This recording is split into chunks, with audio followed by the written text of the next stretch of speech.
Dans cette deuxième partie de l'interview, Hergé interroge BDM sur le risque que certains individus, par impatience, cherchent à accélérer l'évolution de l'humanité au point d'en causer la destruction. BDM explique que l'évolution de la conscience est un processus personnel qui se fait à l'intérieur de chaque individu. La rupture des formes dont il parle concerne les formes intérieures de l'être humain, et non les formes sociales ou extérieures.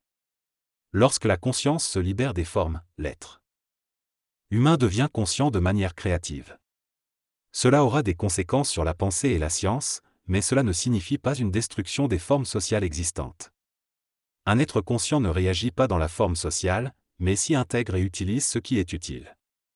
BDM donne l'exemple de l'avortement pour illustrer cette approche.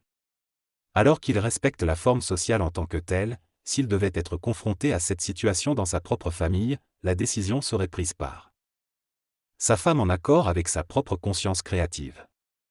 En résumé, l'évolution de la conscience est un processus personnel d'individualisation qui ne nécessite pas de destruction des formes existantes, mais plutôt une compréhension de leurs valeurs et de leurs fonctions dans notre conscience personnelle. La supramentalité sur Terre sera un mouvement collectif, mais initialement cela se manifestera à l'échelle individuelle. Cela aura des conséquences créatives sur les races involutives, mais cela prendra des siècles pour que cela se réalise pleinement. L'évolution de la conscience mentale chez l'homme sera donc un phénomène progressivement collectif, mais il commencera de manière individuelle. Il n'y aura pas de révolution, mais plutôt une évolution. Certains individus inspirés par des voies intérieures pourront créer des mouvements d'évolution sur la planète, qu'il s'agisse de mouvements religieux comme l'islam ou d'autres. Cela fait partie de l'expérience de l'âme des individus. Soit l'homme fonctionne en suivant l'expérience de son âme, ce qui le maintient dans le courant involutif de l'histoire humaine, soit il fonctionne en fusionnant son essence avec son âme, ce qui le met sur le chemin de l'évolution. L'homme conscient est celui qui fonctionne en étant en fusion avec son essence et il ne participe plus à l'involution. Il ne fait plus partie du karma de l'humanité, mais il est capable de se protéger contre les affres de l'involution grâce à son mouvement créatif. Conscient. En revanche, l'homme inconscient fait partie de l'involution et contribue à l'expérience collective de l'humanité. À l'avenir, il y aura des centres de savoir et de science, tant dans le domaine matériel que spirituel, mais cela se produira lorsque l'homme sera plus avancé. Il y aura l'apparition d'une conscience créative absolue sur la planète, qui marquera un tournant dans l'histoire de l'humanité. Cependant, ce phénomène est occulté à la vision de l'homme et fait partie des mystères de la planète. Lorsqu'on parle d'une conscience astralisée, il peut y avoir du bon et du moins bon. L'astral désigne ici une conscience voilée, cachée, qui permet d'avoir une certaine prescience de ce qui se passe, mais qui ne perçoit pas pleinement le phénomène dans sa totalité. La manifestation révélera ce qui se passe réellement. La conscience de l'homme est influencée par des paramètres qui font partie de sa nature humaine, qu'elle soit spirituelle, philosophique, occulte ou matérielle. Cette conscience est limitée et ne peut se rendre compte des conséquences de ses actions. Cela a un impact sur le développement de la liberté de conscience et empêche l'homme de devenir grandiose sur le plan cosmique. Pour être conscient des conséquences de ses actions, l'homme doit développer un troisième œil et entrer en contact avec des mondes parallèles qui peuvent lui fournir une connaissance précise de la science et des mystères de l'univers. De même, dans le domaine de la spiritualité, peut être limité par des doctrines qui l'empêchent d'avoir une conscience mentale et de voir au-delà des mystères. Pour sortir de cette polarité, l'homme doit développer une conscience intégrale et être en communion télépathique avec sa source. Dans cette série de déclarations, l'auteur affirme que lorsque l'homme est capable de vivre une télépathie avec les circuits universels, sa conscience scientifique, spirituelle et métaphysique s'élargit, car il n'est plus limité par la mémoire collective ou individuelle qui restreint son mental créatif. Cependant, selon l'auteur, l'homme ne peut réellement expérimenter la liberté tant qu'il n'a pas conscience des conséquences de ses actions.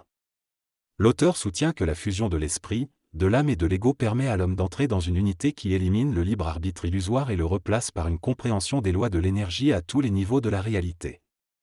L'ange gardien est évoqué comme une entité extrêmement évoluée appartenant à une organisation scientifique dans le cosmos, qui aide l'homme à se protéger et à entrer dans des zones de temps et d'espace où la science est avancée. Cependant, pour bénéficier de cette science, l'homme doit avoir suffisamment de conscience mentale pour la comprendre et l'accepter. En somme, l'auteur privilégie une vision de l'homme élargie par une conscience scientifique et spirituelle, qui lui permet de dépasser l'illusion du libre arbitre et de se connecter à des réalités plus vastes. Dans cet extrait, Bertrand du Masquillier évoque le concept de l'hérissement conventionnel, qui consiste à supporter et accepter ce que l'on sait sans chercher à le transmettre, car les autres ne pourraient pas le supporter. Il souligne la nécessité de respecter l'homme et de ne pas créer de tensions spirituelles ou psychiques lors de la transmission de connaissances plus ésotériques. Il mentionne ensuite la cosmogonie d'Urantia, un livre qui explore l'organisation de l'univers d'un point de vue métapolitique et qui vise à élargir la conscience humaine. Il explique que la spiritualité de ce livre peut compliquer la compréhension des réalités invisibles au-delà de la forme matérielle, comme celle des archanges. Il invite les êtres humains à plonger profondément dans le savoir, en comprenant que les archanges sont en réalité des formes d'intelligence sans temporalité, représentant l'ultime définition de ce que Dieu peut être dans la totalité et la divisibilité. Elle souligne cependant qu'il faut être capable de supporter et de s'habituer à la parole pour véritablement comprendre ces concepts. Enfin, il conclut en disant que, une fois que l'homme aura intégré ses connaissances et sera dans sa pleine identité, il perdra la mémoire de ce qu'il a entendu et dit, ce qui rendrait les doctrines sans danger. Il rappelle que la parole sert à plonger dans le savoir, mais qu'il faut être capable de la supporter pour véritablement le comprendre. Dans ce dialogue, il est affirmé que le but de la communication est de provoquer des vibrations mentales chez l'homme. La science, quant à elle, devrait aboutir au plaisir de la découverte. L'auteur explique ensuite le rôle de l'électron dans l'univers. L'électron permet d'empêcher l'énergie atomique de s'expanser de manière absolue, créant ainsi une diversité de particules dans le cosmos. Sans les électrons, l'univers ne se serait pas fracturé et n'aurait pas permis la création telle que nous la connaissons. Enfin, R présente une réflexion sur Dieu, le décrivant comme l'origine de l'énergie sous sa forme purement protonique, qui s'est divisée et multipliée pour donner naissance à l'univers. La compréhension de Dieu doit se faire à partir d'une perspective mentale, dont chaque particule est capable de comprendre. Dans cette conversation, l'interviewé s'interroge sur le rôle des anges et des archanges, ainsi que sur celui des trous noirs et des photons. Bernard de Montréal explique que les anges et archanges sont avancés dans la science car ils se consacrent en permanence au perfectionnement de l'énergie de l'intelligence. Les trous noirs sont des champs de force magnétique qui créent des univers parallèles en utilisant la lumière. Les photons, quant à eux, sont des particules lumineuses qui n'appartiennent pas à notre monde et qui utilisent le magnétisme pour se propulser. Concernant la crémation des morts, le feu est un processus de combustion qui correspond à l'électrification du feu cosmique. Il crée une vibration des particules et engendre des phénomènes de naissance et de disparition. Ainsi, le feu n'est pas simplement de la combustion, mais aussi une manifestation de l'énergie électrique. Selon Bernard de Montréal, la matière que nous percevons est soutenue par d'autres forces sur différents plans, telles que les forces vitales, astrales et mentales. L'univers ne se limite pas à notre réalité matérielle, mais est maintenu par des forces multiples. Le cosmos est régi par des cycles infinis où la fin d'un temps marque le début d'un autre. L'homme, ayant atteint un niveau d'évolution biologique, vitale, astrale et mentale, pourra retourner à la source et entrer en contact avec les intelligences responsables de son évolution descendante vers la matière. Dans les siècles à venir, l'homme créera des systèmes de transport équivalents aux ovnis, qui lui permettront de voyager entre différents espaces-temps et de rencontrer ses créateurs. Cependant, il est important de reconnaître que toutes les intelligences ne proviennent pas de la même source et qu'elles ont des niveaux d'évolution différents. Certaines peuvent être négatives et dangereuses, tandis que d'autres sont plus évoluées et bienveillantes. Il est donc essentiel d'être prudent dans nos interactions avec les intelligences extraterrestres. Dans cet extrait, il est évoqué l'idée que l'humanité pourrait entrer en contact avec des civilisations extraterrestres avancées dans un avenir proche. Cependant, elle est également soulignée que ce contact pourrait être dangereux et perturbant pour l'humanité si elle n'est pas préparée mentalement et énergétiquement. Pour se protéger de ces intelligences, il est nécessaire pour l'homme de se connaître lui-même et de comprendre son fonctionnement mental et psychique. L'auteur met en garde contre le fait de perdre son identité en se laissant influencer par ces entités et souligne l'importance de rester dans son propre pouvoir et de faire ses propres choix. Il met également en avant le fait que l'homme est un être de lumière capable de fusionner avec son ego pour trouver des réponses universelles. En conclusion, il suggère la nécessité de parler de ces sujets de manière réaliste et intelligente afin de protéger l'humanité de ses propres illusions et limites. Dans cet extrait, Bernard de Montréal discute de la nature de l'homme en tant qu'être conscient. Il explique que l'homme est intéressé par la connaissance parce qu'il ne possède pas encore le savoir. Cependant, lorsqu'il atteindra un état de conscience supérieur et aura accès à des connaissances cachées de l'univers, il ne sera pas troublé mais les trouvera très intéressantes. L'homme conscient ne sera pas intéressé par ces connaissances car elles font partie intégrante de sa conscience. La lumière de l'homme est située dans le plan mental de sa conscience, qui est un monde universel en soi.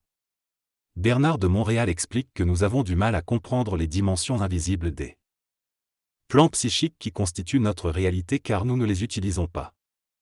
Il souligne que la réalité psychique de notre moi universel et notre moi planétaire font partie intégrale d'une même chose. Lorsque nous aurons conscience de notre véhicule éthérique et que nous pourrons l'utiliser, nous réaliserons que c'est la contrepartie matérielle de notre corps mental. Nous aurons accès à un cerveau éthérique qui ne fonctionne pas sur la mémoire mais qui a accès à une mémoire cosmique universelle. Infinie. Cela fait partie de la composante matérielle du plan mental sur lequel se fixe notre double pour rayonner son énergie vers la matière.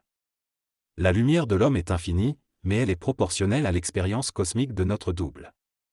Plus notre double est évolué, plus son énergie vibratoire rayonne à travers notre plan mental et notre être humain.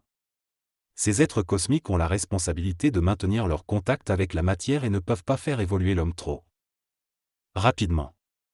Notre double est la partie cosmique de nous-mêmes, qui contient l'intelligence et la sagesse pour faire évoluer l'humain. C'est une lumière qui rayonne et fait vibrer notre corps mental pour exprimer la science et la connaissance qu'elle contient. En résumé, Bernard de Montréal affirme que l'homme est lumière, et cette lumière est infinie et stimule notre évolution à travers notre conscience cosmique.